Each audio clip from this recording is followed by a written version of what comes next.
Dag Abuti, sê hallo vir die kinders. Sanibona Bantwana. Vandag leer ons oor die familielede. Is julle reg? Ja! So in hierdie familie is daar 'n pa, 'n ma, 'n broer en 'n suster.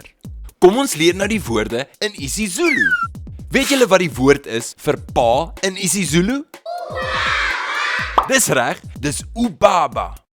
En weet julle wat die woord is vir ma in isiZulu? Baie goed, umama. Nou, wat is die woord vir suster in isiZulu? Dis reg, udadewethu.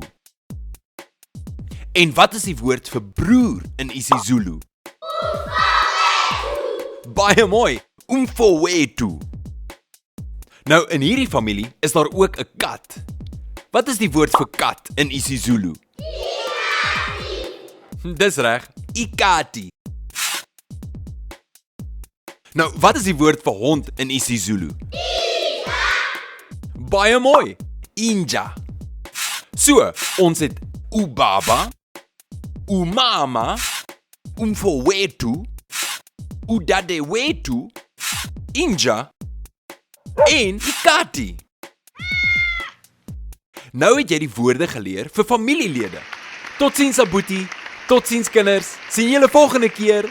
Salani Kahle.